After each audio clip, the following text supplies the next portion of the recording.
दुसरं काही विषय नाही. असं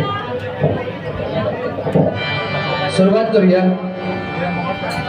आवाज कमी केलेला आहे आणि तुम्हाला माहिती आहे आपल्याला बाहेरच्यांचा पण थोडा त्रास असतो, पण कार्यक्रम सक्सेस करणं हे जसं तुमच्या हातात आहे तसं ती बसलेली म्हातारी तिच्या हातात पण आहे की नाही. एकदा जोरदार टाळ्या अंबे मातेसाठी. सद्गुरू साईनाथ महाराजांच्या गाण्याला सुरुवात आणि छत्रपती शिवाजी महाराजांच्या गाण्याला सुरुवात करतोय. 50 गाणी अजिबात मारणार नाही, हा पहिला क्लिअर मुद्दा. जे चांगलं आहे तेवढंच घेणार आणि पुढे जाण्याचा प्रयत्न करणार. रामनवमीचा सण आला हो आला, पालक्या निघाल्या पायी पायी शिर्डीला. आला हो आला, पालक्या निघाल्या पायी पायी शिर्डीला.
शिवाजी महाराज की जय भवानी.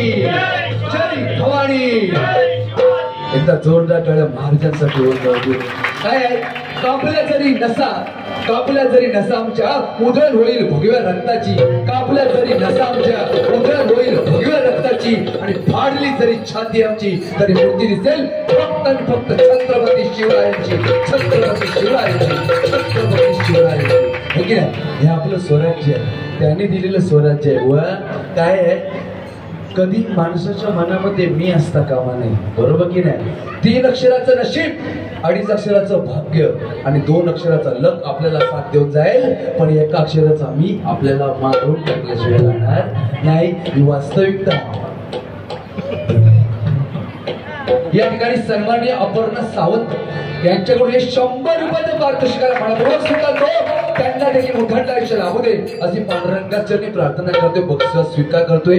बुवांनी सांगितलंय की जांभळे बुवांच्या हातामध्ये अंगठी होती.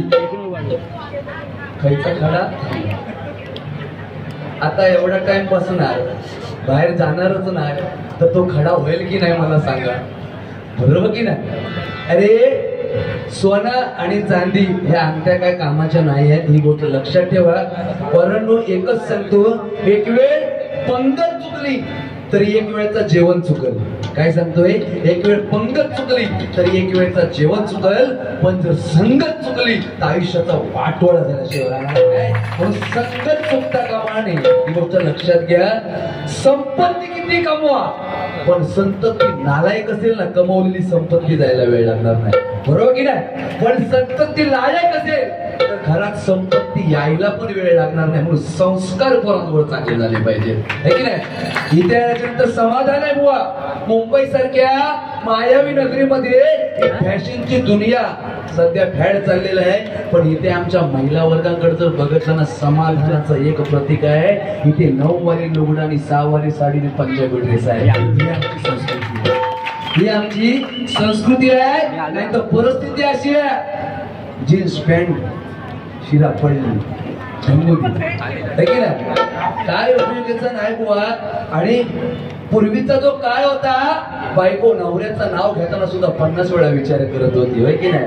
पण आता काळ बदललाय. जर नाव घेताना सुद्धा बायको उलटाच घेणार. गणेश असेल तर एक रेणू काय म्हणू मेलो गणू. बाकी बरोबर की नाही. कोणाचा सुनील असेल तर ए शँडी, आतून लवकुंडी घासून बस शँडी. बरोबर की नाही. जानू, बबलू, सोना, पिलू. का पिलू कुत्र्याचा पोर द्या. ही नाव आली. त्या दिवशी मित्राच्या घरात गेलो होतो ना, त्याने आवाज दिला, हो नातला आवाज दे ना. गो म्हटल्यावर बाबू जांभळे बुवाले चाय घेऊन ये. चाय घेऊन ये म्हटल्याच्या नंतर बाबू, मला वाटलं असा बारका बाबू ये चाय घेऊन. बघतो तो बाबू मॅक्सितलो बाबू येईल. अहो घनगाव बाबू 70-80 किलो तो. काय परिस्थिती आहे. अहो सत्य परिस्थिती आहे. काय झाला, 80% नवऱ्यांचा बायकोवर विश्वास राहिलाय. कलियुग आहे. आणि 80% बायकांचा नवऱ्यावर विश्वास आहे. 20% सोडूनच द्यावा. ती कामात गेली, तिकडनं फोन करतली, हॅलो काय करताव काय. विश्वास नाही ती. विश्वास आहे तिचा संबंधच काय नाही. नाहीतर तुम्ही म्हणता जांभळो इलो आणि कांदा लावून गेलो, तसा काय नाही. ती कामात गेली ना बुवा, तरी तिकडनं फोन कर, हॅलो काय करताव काय. हे ना किती जरी पोट टिडकीन सांगितलं ना, नाही घरातच आहे. पण हिचा विश्वास नको. मी सांगा घरात आहे, मिक्सर लावून दाखवा बघू. तो आपलं नाव टाकर म्हणजे नवरा घरात आहे. 2-3 दिवस गेले, पुन्हा हॅलो काय करता काय नाही. घरात मिक्सर म्हणजे घरात आहे. 7-8 दिवस गेलं आणि अचानक घराकडे दुपारची आली आणि घुसली घरात. फक्त तवा नवराच घरात नाही. घरात नाही म्हटल्याच्या नंतर विचार पडला. बारका पोरगा होता, त्याला विचारला, पप्प्या अरे पप्पा खरंच रे. म्हणता काय माहिती, तू कामावर गेलंस की मिक्सर घेऊन कोणाकडे तरी जात. गेलो पप्प्याला कांदा घात. काय नाही दारू. कोणी सांगितलं तांबळे बुवा पित नाही, माझा हात जोडून विनंती आहे, व्यसनापासून लांब व्हा. सत्य परिस्थिती आहे. कारण एक गोष्ट लक्षात घ्या, पण दारुडे वाईट आहेत असं चुकून मी म्हणणार नाही. कोण असं घेणारा तर उगीच कमी घ्यावा, जास्त नको. पण दारुडे वाईट अजिबात नाही. कितीही पिणारा असू दे, कितीही पिणारा असू दे. तुम्ही बघा, एक वेळ गटरात पडलेला भेटल, एक वेळ मुक्ताने रस्त्यावर पडलेला भेटल, पण आतापर्यंत कधी कोणाच्या घरात घुसलेला दिसला ना. चुकून सुद्धा नाही, चुकून सुद्धा नाही, चुकून सुद्धा नाही म्हणजे शुद्ध असतात. बरं, दारुड्यांचे फायदे काय आयुष्य, त्याच्या घरात कधी चोरीच होईल नाही, कारण त्याला विकून ठेवला नसता काय, चोरी घेऊन जाणार. दारुड्याचा दुसरा फायदा चांगला आहे, 2 वाजता रात्री येऊ दे, त्याचा कुत्रा कधी चावणार नाही. कुत्र्या स्थिती वाटत आहे, इकडून येतात इकडून येतात, तो कुत्रा आपला जीव पळता. आणि दारुड्याचा तिसरा फायदा आहे, तो कधी म्हाताराच होत नाही, कारण म्हातारा व्हायच्या अगोदरच गेलेला असता. त्याच्यामुळे त्याचा विषय काय नाही. पण घेणाऱ्यांनी त्याला कमी घ्यावा, बाकी काही विषय नाही. आमच्याकडे काका होते, संध्याकाळी 7:30-8 वाजता, बाबू बाबू बाबू कितवीला? अरे इंग्लिश मीडियम बघला माझा फॉलोन फॉर्म, मला इंग्लिश जमत नाही, माझी पोरगी भारी बोलता, आपलं मराठी शिक्षण. पण दारुड्या होते ना, ते काकांना संध्याकाळी 7:30-8 वाजले बस, तिथे शंकराच्या ना मंदिर होता, त्या मंदिरात पिंडीजवळ लांबना दरवाजात यायचे आणि त्या शंकराच्या पिंडीकडे 7:30-8 वाजता आपण बघितलंय काही शंकर शेठ बरं आहे ना, आपले गेले निघून.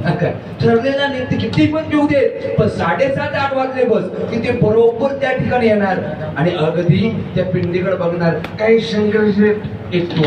पण एवढे 2 शब्द त्यांच्या चौकडीत मला बसलेली असायची.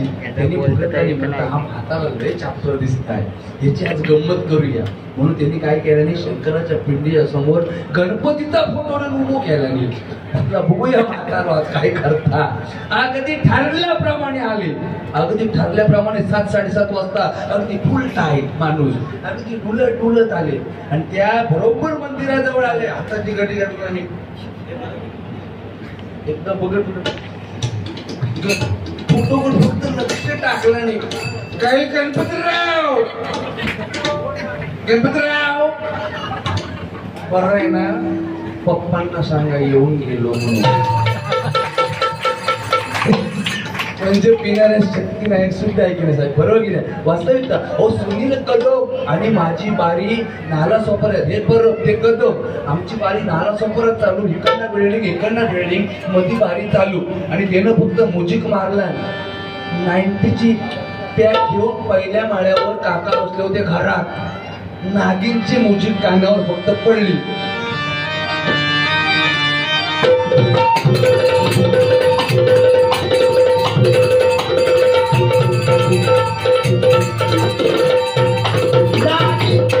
कानावर पडल्याबरोबर ज्या 90चा ग्लास होता त्याच हातात घेऊन गॅलरीत बाहेर आणि मी तो नाचक लागलो. नाचक लागल्याच्या नंतर ह्याचं लक्ष तिकडे गेलो, त्यानं म्युझिक वाढवला.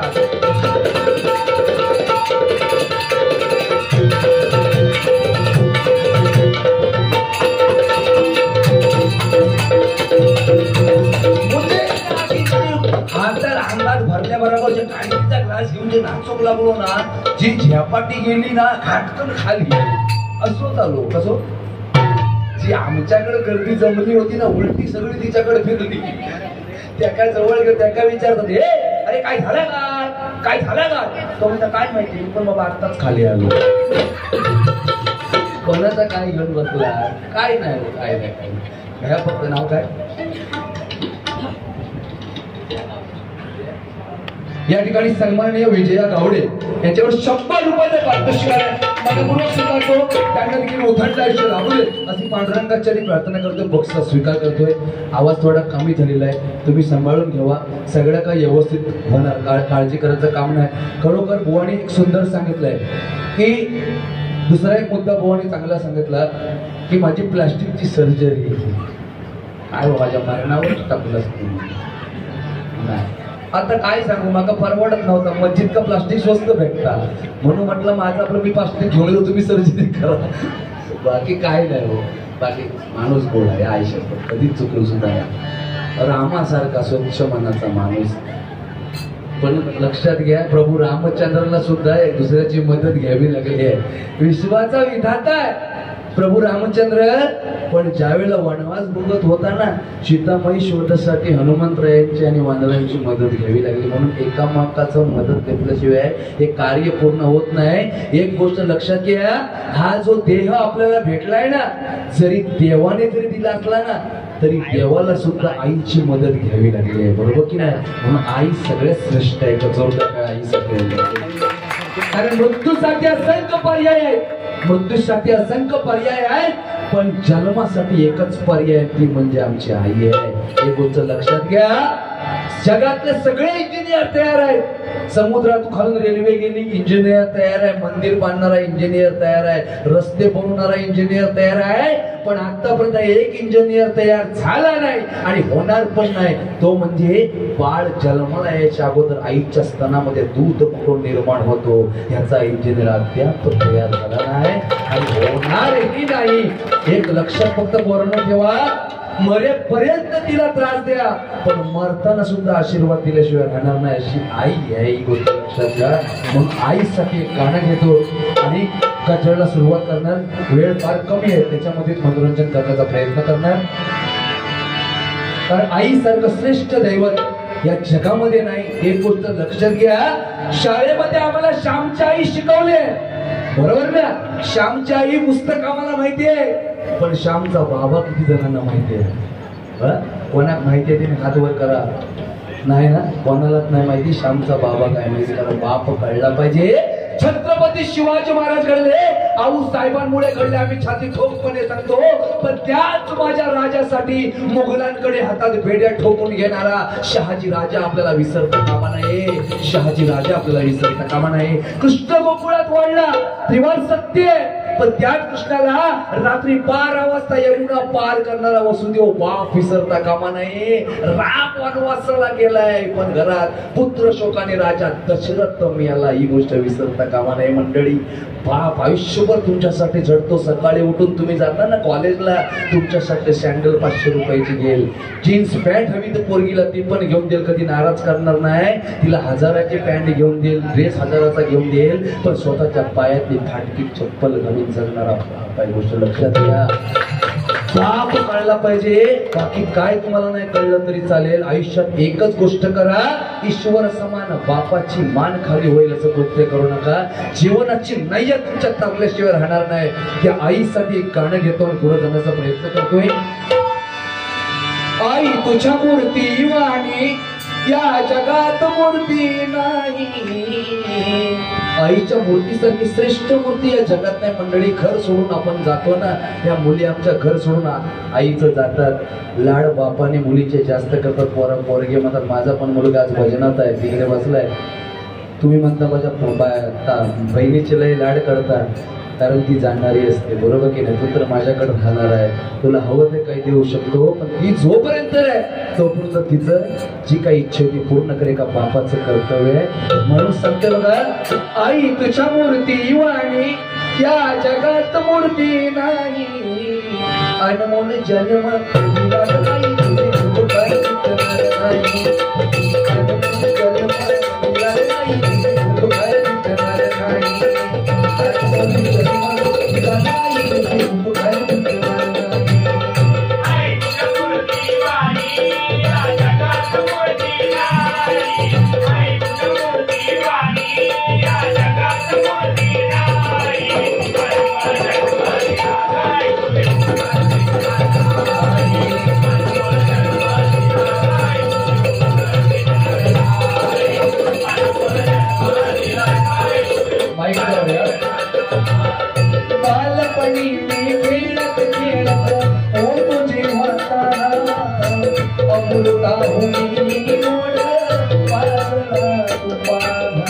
अमृतापेक्षा पण गोड काय सर आईचं दूध.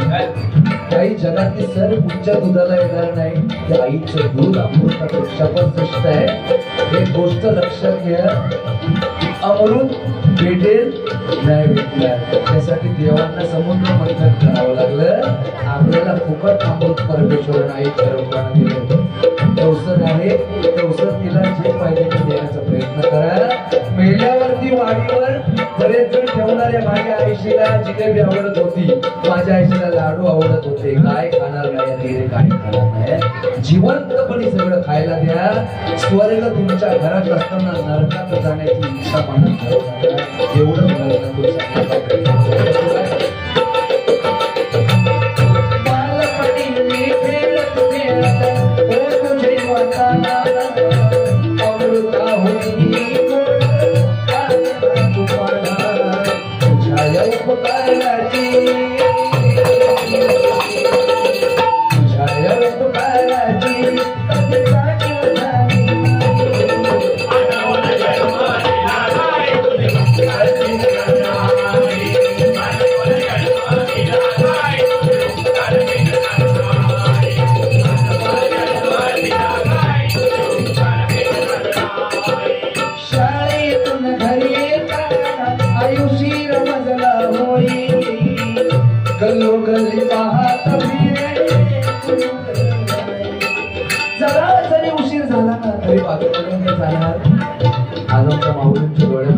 पाणी दिसतंय.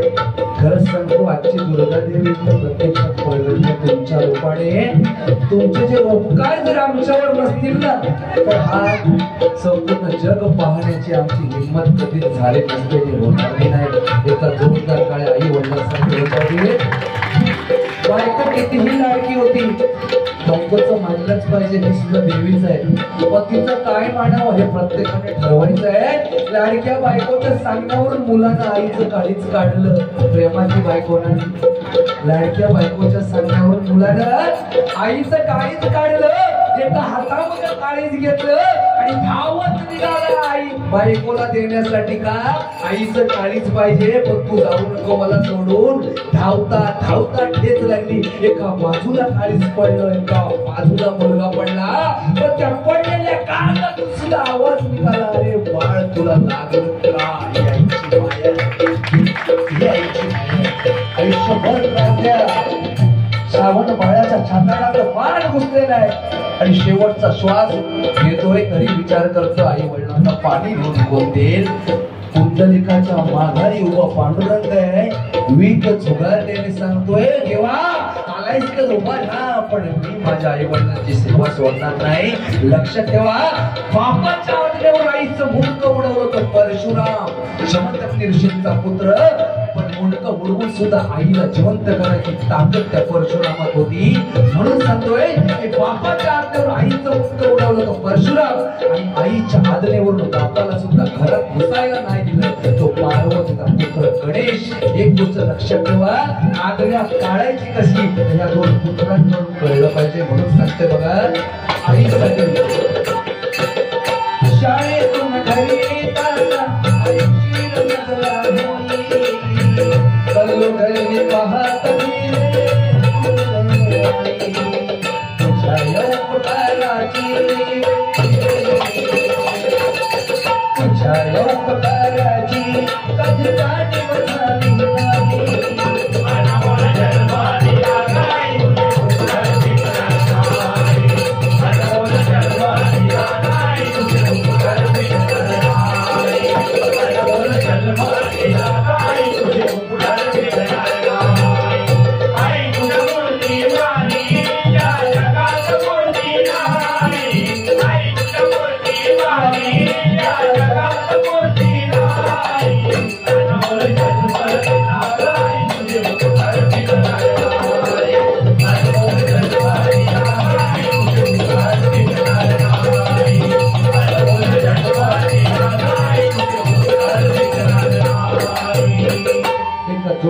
आईसाठी होत नव्हते. कारण हे सर्व आपण जे जग बघतोय ना माऊली, आमच्या महिला वर्ग या ठिकाणी माता भगिनी आहेत, त्यांच्या डोळ्यातून आज अश्रू पाहिले. आपलं भजन इथंच सार्थक लागलं. भजन म्हणजे फक्त एकामेकाची कानपाडा करणे हा भजनाचा मार्ग नाही. भजन म्हणजे आईचा जागर, देवीचा जागर आहे. लोकांपर्यंत चांगलं काही देता येईल हे भजनातून केलं पाहिजे. 1500 रुपयांवर माझी महिला आतापर्यंत आधारलेली नाहीये. अख्खं आयुष्य उभं त्यांनी संसार केलाय बुवा. पण 1500 रुपयांपेक्षा पण जर काय द्यायचं असेल सरकारला तर युट्यूबच्या माध्यमातून मोदी साहेबांपर्यंत जाऊ दे की महिला सुरक्षा कायदा देणं गरजेचं आहे. महिला सुरक्षा कायदा गजर महिला इथे बुवानी सुंदर सांगितलेलं की त्या पद्धतीचा गजर इथे घेण्याचा मी प्रयत्न करणार आहे. जास्त वेळ नाही घेणार, थोडक्यामध्येच इथे गजर सादरीकरण करण्याचा प्रयत्न करणार आहे. कारण वेळ आपल्याकडे फार कमी आहे. कधी पण कोण येईल सांगता येत नाही आणि कधी कोण काही सामान उचलून नेल या पण सांगता येत नाही आहे. पहिल्याचा काळ आता राहिला नाही, बरोबर की नाही? पहिला वेगळा होता. किती नवरा जरी जेवढा आपला ना वर्षभर तिला फुटणारा असू दे है की नाही, पण वटसावित्री आली बस की आमच्या महिला नटून थटून त्या वडाजवळ जाणार, वडाला 7 फेरण्या मारणार आणि त्या सत्यवानाक सांगणार हात पती 7 जन्मी भेटावा. किती एवढा असू दे, पण त्या दिवशी मात्र नाही. तयारी जरी लेट झाली तरी ओ सगळ्या काय करतो लवकर खेळ काढतो. हा सत्यवाना त्यात हा 7 जन्मी भेटावा म्हणून सांगणार. गावच्या ठिकाणी मुंबईच्या ठिकाणी पण तेच चाललंय. पण काय जणी कवड भेटतात ती वडा फेरण्या मारतात, काय जणी का पिंपळ भेटतात ती पिंपळात पटला की नाही. आणि काय जणी का ह्या दोन्ही भेटत नाही ती आदल्या दिवशी बाजारात जातात आणि सत्यवानास खरेदी करून घेऊन येतात वडाची फांदी. बरोबर ते का सत्यवाना खरेदी करून आणणार, वरच्या फ्रीजर मध्ये कोंबणार सत्यवाना. आदल्या दिवशी संध्याकाळी सत्यवाना कोंबला नाही की दुसऱ्या दिवशी सकाळी काढणार सत्यवान ताट. ताट झालेल्या सत्यवानाची मुलगुटी धरणार, त्या तांबियात खोवणार होतो आणि त्याच्या बोतीला दोरा म्हणणार मम्मी फक्त वडापाव चटणी नाही. ही परिस्थिती सगळ्या नवऱ्यांची झाली, बरोबर की नाही? काय आहे, पहिला जो काळ होता टसटशीत कुंकू, नवरा म्हणजे कुंकू होता. आता नवरा टिकलीवर येऊन नाही वाईट कुठे वाटून घेऊ नका. काय कड आंबळे गेले की काय लावला पिंप सौभाग्यवती भवती काढला नवरा पिंपास. परिस्थिती बेकार हाय. पण पोरांनो जे काय चांगला प्रेम नको करा ह्या मताचा तांबळे बुवा नाही. प्रेम करा, पण प्रेम असं करा स्वतःवर प्रेम करा, आई वडिलांवर प्रेम करा आणि लग्न झाल्यावर नवऱ्यावर प्रेम करा. पण तरी पण जर एखाद्या व्यक्तीवर प्रेम होत असेल तर लग्न करताना फक्त आई वडिलांना सांगून करा. त्यांची इच्छा असते की तुमचं कन्यादान त्यांच्या हाताने झालं पाहिजे. आणि प्रेम तोलामोलाचं करा. पोरगी ग्रॅज्युएट झाले आणि प्रेम भंगारवाल्यावर आजही शिरापोरती असले कोणता वाचलं प्रेम कामाचा. तुम्ही तुमच्या तोलामोलाचं करा. हा पोरगा खरोखर निर्व्यसनी आहे, घर नसू दे त्याच्याकडे चालेल. पोरगा निर्व्यसनी आहे, मेहनत करतोय, बिनधास्त हात धरा, हरकत नाही, लग्न करा. पण पोरगा तुमच्या जीवावर दारू पिताय आणि तुम्ही कमवताय, सत्यानाश तुमच्या संसारात कधी सुखी नाही, बरोबर की नाही? म्हणून व्यसन ह्या नकोच. व्यसनापासून जेवढा होईल तेवढा लांब राहा. फक्त इथे गजर सादरीकरण थोडक्यात करतो आणि पुढे जातो. आमच्या महिलांना नेमकं काय पाहिजे या गजरातून सांगण्याचा प्रयत्न करतो. प्रेमासाठी युवराज राणे साहेब एकदा जोरदार टाळ्या झाल्या पाहिजे साहेबांचं. आणि या प्रेमासाठी 100 रुपयाचा पारितोषिक मनापूर्वक स्वीकारतो. त्यांना उद्धार काय लाभले असे पांडुरंगाची प्रार्थना करतो, बक्षीस स्वीकार करतोय. धन्यवाद. थोडक्यामध्ये पुढे जाण्याचा प्रयत्न करतोय. लाडकी बहीण योजना आली, पण आमच्या बहिणीला नेमकं काय पाहिजे याच्यातून सांगायचा प्रयत्न करतोय. नको मला बंगला, नको मला माडी, नको मला बंगला, नको मला माडी, नको मला पैसा, नको सबसिडी. काय बहीण सांगते सरकारला? नको मला पैसा, नको सबसिडी. मग काय पाहिजे?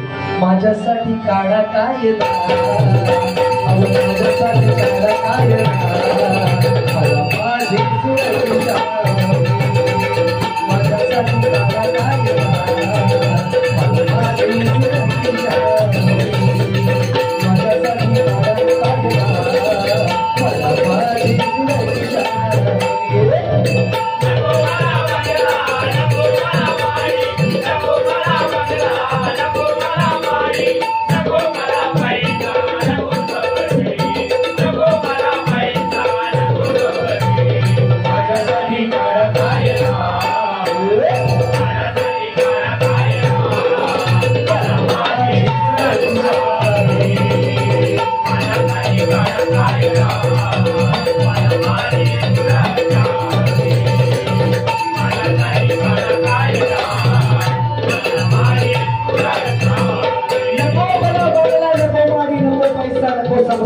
मला काय पाहिजे तर माझ्यासाठी सुरक्षेचा कायदा द्या. लाडकी बहीण म्हणून तुम्ही सारे म्हणता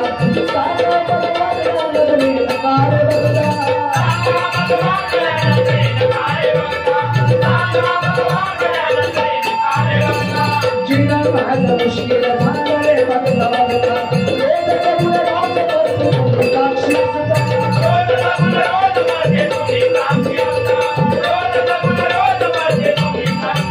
लाडकी बहीण मला म्हणायची आणि माझ्यावर ज्यावेळेला अत्याचार होतो त्यावेळेला मात्र सरकारने लाभवायचं की नाही. मग मला सांगा रोज जगते आणि रोज मरते माशा जगण्याला माझा अर्थ काय.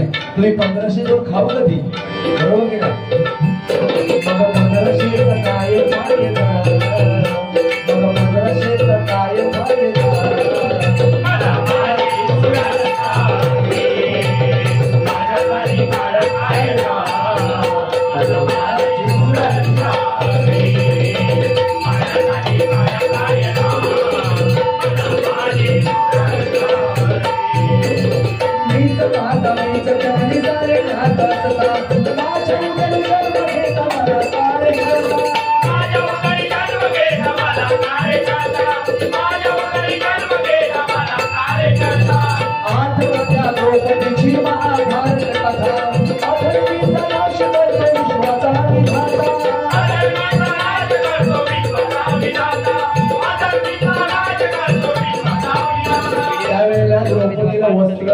चाललं होतं त्यावेळेला श्रीकृष्ण भगवान आले होते नाही का साड्या बरोबर. राम वनवासाला गेला आम्हाला सगळ्यांना माहिती आहे बरोबर की नाही. पण रामाला पाठवलं कोणी तर कैकेयी माते.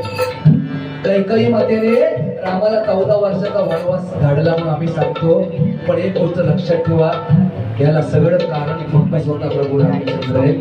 त्याचं कारण आहे काय. सुमित्रा आणि कैकेयी आणि कौशल्या या सुमित्रा आणि कौशल्यापेक्षा रामावर जीवापाड प्रेम करणारी कैकेयी माता होती. सावत्र होती पण जीवापाड स्वतःच्या पेक्षा दुसऱ्यावर प्रेम करणारी होती. हे पण काय झालं माहितीये एक दिवशी राम नजरेच्या आड झाले आणि दिशेनाशी झाले म्हणून कैकेयी माता जोर जोरात आवाज द्यायला रामा अरे आहेस तरी कुठे. प्रभू रामचंद्रांनी लांबून आवाज दिला माते मी इकडे आहे. रामचंद्र विहिरीच्या काठावरती बसले होते.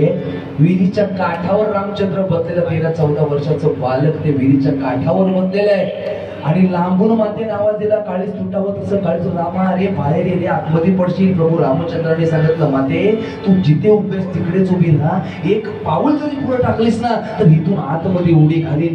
क्षणाचा विलंब न करता माता जागची जागी स्थिरावली. कारण राम हा वचनाचा पक्का होता. एक नेहमी एक बाणी एक वचने एक पत्नी एक नेहमी आपण म्हणतो ना राम तो प्रभू रामचंद्र वचनाचा पक्का होता. माता जागच्या जागी थांबली म्हणून रामा काय हवं तर मागरे पण तिथून माघारी ये. प्रभू रामचंद्राने सांगितलं त्यासाठीच मी इथं थांबलेलो आहे. म्हणला माते ज्या वेळेला त्या दशरथ राजाला तू युद्धामध्ये साथ दिलेस ना आणि जिंकवलेस त्यावेळेला दशरथ राजाने तुला 2 वर माग म्हणून सांगितले होते. ते वर तू सांगितलंस की इच्छित वेळ येईल त्यावेळेला मी मागून घेईन एवढं सांगितलेस. म्हणतो हो बरोबर आहे. मग म्हणलं ते 2 वर आहे ना तू मला द्यायचे. म्हणाले हरकत नाही रामा जे हवं ते माग. अरे तुझ्यासाठी जीव मागतलीस ना तरी दे. एवढी प्रेम करणारी कैकेयी माता वनवासाला कशी धाडू शकते एवढा विचार आम्ही कधी केलाच नाही. कारण आम्हाला फक्त 3च रामायण माहिती आहे. एक वाल्मिकी रामायण तुलसीदासी रामायण हनुमंत रामायण. 4थं रामायण आम्हाला माहिती त्याचं नाव आहे मंत्र रामायण. वाल्मिकी ऋषी आणि विखंडक ऋषी यांच्या संभाषणातून 4थ्या रामायणाची उत्पत्ती आहे. त्याच्यामध्ये सरळ सरळ सांगितलंय आणि ज्या वेळेला सांगितलं त्या कैकेयी मातेने रामा अरे जे मागायचे ते माग पण तिथून माघारी म्हटल्याच्या नंतर काय झालं माहितीये रामाने मला माते वचन दे पहिलं एक आणि वचन घेतलं कैकेयी मातेकडून आणि आपला पहिला वर सांगितला भारताला राज्याभिषेक. प्रभू रामचंद्राने काय सांगितलं भारताला राज्याभिषेक दे. काळीच तुटलं त्या माऊळचं मला रामा. अरे तू प्रत्यक्ष इथे असताना त्या माझ्या भारताला राज्याभिषेक देऊ तरी कसा? तुला करावंच लागेल. म्हणाले हरकत नाही, पण तू माघारी तरी म्हणता नाही म्हणाला दुसऱ्यावर दगड काळजावर दगड ठेवून ऐक. तू नाही म्हणशील पण तुला देऊन काय करा. तू वचन दिलंयस आणि वचनाला मागे फिरायचं नाही. आणि रामाने दुसरा वर सांगितला, पहिला वर सांगितला भारताला राज्याभिषेक दे आणि दुसरा वर सांगितला माते मला 14 वर्षाचा वनवास दे. काय सांगितलं? 14 वर्षाचा वनवास द्यावं. काळीच तुटावी तशी ती माता तुटली. म्हणलं रामा अरे तू तिकडून इकडे, मी आतमध्ये जीव देते रे, पण असा वर मागू नको. प्रभू रामचंद्राने सांगितलं माते ज्याच्यासाठी माझा जन्म झालाय, जर तूच मला सहाय्य करणार नाहीस ना तर माझं कार्य पूर्ण होणार नाही. तर म्हणाले काही माता म्हणाले असं कार्य तुझं काय आहे? म्हणाला माते हे 2 वर्ष शिल्लक आहेत ना ते माझ्यासाठीच आहेत. भारताला राज्याभिषेकाने मला 14 वर्षाचा वनवास. मी जर 14 वर्ष वनवासालाच गेलो नाही ना तर जी शबरी माता माझी वाट बघत बसले ना, सकाळी उठते अंगण सजवते आणि अगदी फुलं टाकते की राम कधीही माझा दरबारात येईल, तिचा उद्धार कधी होणार नाही. मीच गेलो नाही तो उद्धार करणार कोण? जर वनात शिळावून पडलेली अहिल्या जी गौतम ऋषीची पत्नी आहे, ती दगडवून पडलेली आहे, तिला माझाच पायाचा स्पर्श होणार आहे, तिचा उद्धार होणार आहे. जर मीच गेलो नाही तर तिचा उद्धार करणार कोण? त्याच्याही पलीकडचं सांगतो, ज्याच्यासाठी माझा जन्म झाला आहे त्या रावणाचा अंत करायचा आहे. आणि जर मीच वनवासात गेलो नाही तर सीतामाईला घ्यायला रावण येईल कुठे? आणि जर सीतामाईला घेऊन गेला नाही तर रावणाचा अंत होईलच कसा? आणि एवढं सगळं पुढे जर मीच वनवासात नाही गेलो, रावणच जर मारला नाही गेला तर मर्यादा पुरुषोत्तम राम काय आहे कोणाला कळणारच नाही. म्हणून प्रभू रामचंद्रासाठी आई ही आईच असते. मग सावत्र असू दे काही असू दे, शेवटी तिच्या पोटी हा जन्म घेणारा धन्यच असतो. म्हणून काय म्हणतो बघा,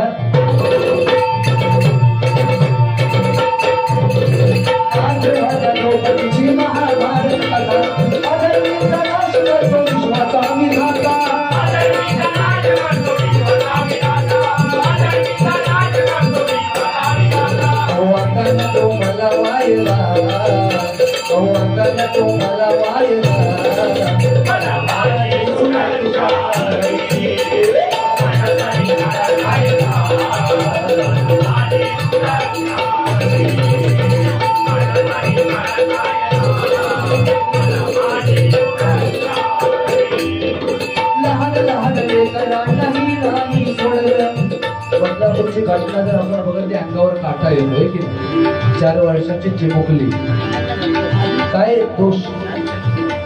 हे नराधम असले जिवंत राहतात का? आपला कायदा पाठवा देतो म्हणून कायदा पाहिजे. म्हणून काय सांगते बघा,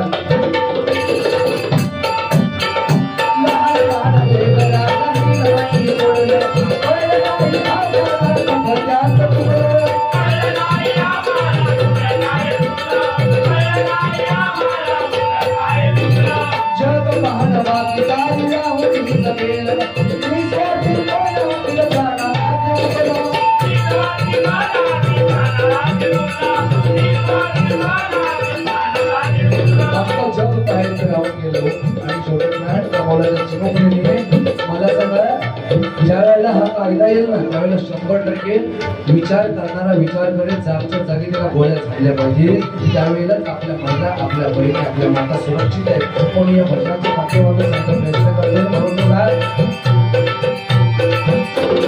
आता मला जाय कशी उभा, आता मला जाय कशी उभा,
काय आजचा दिवस खूप महत्त्वाचा आहे आणि तुमच्यासाठी हे प्रबोधन होणं गरजेचं आहे. त्या पद्धतीने बुवा मला एकही शब्द काय बोलले नाही, त्यांनाही मी काय बोललो नाही, पण तुम्हाला जेवढं काय द्यायचं तेवढं देण्याचा प्रयत्न दोन्ही बुवांनी केलेला आहे. आवाज स्पीकरचा कमी झाला हरकत नाही, पण त्या पद्धतीने सर्व पूर्ण करण्याचा प्रयत्न करणार. आणि बाळासाहेबांवरती एक कवन या ठिकाणी बाल तरुण मंडळ पुनश्चेतही 500 रुपयाच्या पारितोषिकाला मनपूर्वक स्वीकारतो. या मंडळातील लहानपासून सर्वांना उठवण्याची लागू दे अशी पांडुरंगाची चरणी प्रार्थना करतोय. त्या आई लक्ष्मी चरणी प्रार्थना करतोय. या बाल तरुण मंडळातील सर्व मान्यवरांना सुख समृद्धी सदैव लागू दे अशी त्या आईच्या चरणी प्रार्थना करतोय. आणि या 500 रुपयाचा स्वीकार करतो. धन्यवाद. बाळासाहेबांचे मोहरा घेऊन आणि सुंदर सादरीकरण बाळासाहेबांवरती केलेलं आहे. छत्रपती शिवाजी महाराजांच्या नंतर जर आम्ही कोणाची मूर्ती मनात कोरली तर बाळासाहेब सगळं आदरणीय बाळासाहेब ठाकरे. एकदा बाळासाहेबांसाठी जोरदार टाळ्या वाजवू दे. कारण एक इशारा आणि अख्खा महाराष्ट्र बंद करण्याची ताकद कोणाच्यात होती तर आमच्या बाळासाहेबांच्यात होती. त्यांच्याबद्दल बोलावं तेवढं कमी आहे. कारण बाळासाहेब ज्यावेळेला आपल्याकडून निघून गेले त्यावेळेला कोणत्या जातीचा, कोणत्या धर्माचा, कोणत्या पंथाचा, तो कोणत्या पक्षाचा आहे याने कधीच विचार केला नाही. प्रत्येकाच्या डोळ्यातून अश्रू आले. हिंदुत्वासाठी झटणारा आपला एकमेव असा एकदाही न लढणारा, बघा इलेक्शन एकदाही न लढणारा नेता जर कोण असेल आणि त्याच्या एका पोटामध्ये ताकद होती असा एकमेव महाराष्ट्राची शान म्हणजे वाघ आमचा बाळासाहेब ठाकरे. आदरणीय बाळासाहेब ठाकरे त्यांच्यासाठी गाणं सादर करतो. शिवराया अवतरले हो, शिवराया अवतरले हो महाराष्ट्राच्या भूमीवर. ऐका जन हो ऐका जन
वेगळा समजला नाही.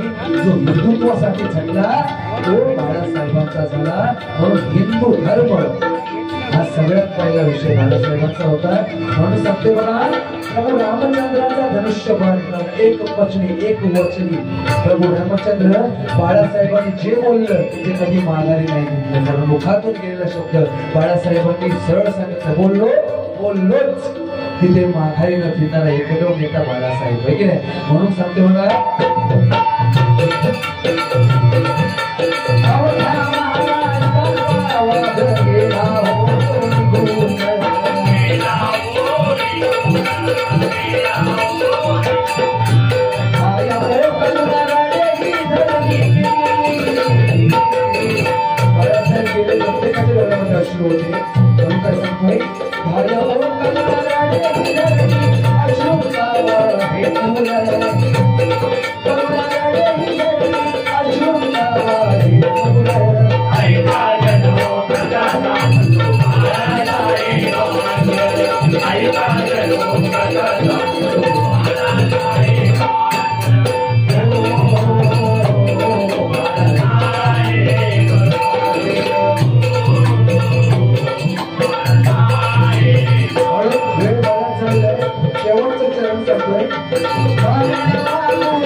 धन्यवाद धन्यवाद धन्यवाद.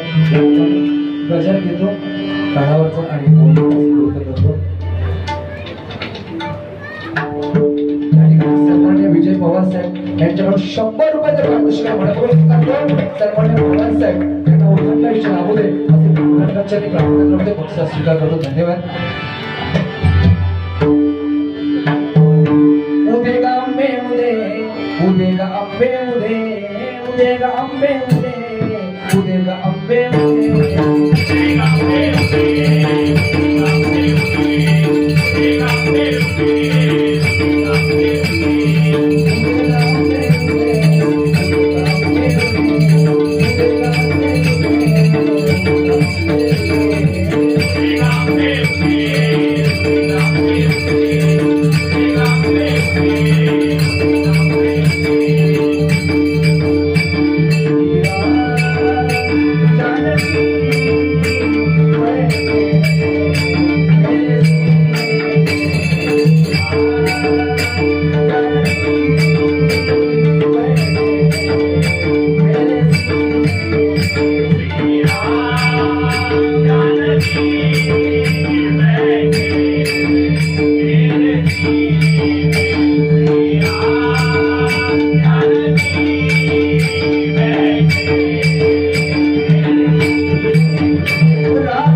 या ठिकाणी कैलासवासी सूर्यकांत गाडीगावकर यांच्या स्मरणार्थ सन्माननीय अमित राणे यांच्याकडून आमच्या पखवाज वादकांसाठी 100 रुपयाचे पारितोषिक मानपूर्वक स्वीकारतो. त्यांना सन्माननीय राणे साहेबांना उद्घाटन आयुष्य लाभू दे.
छोटा कलाकार आहे, शिकतोय आणि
Thank you.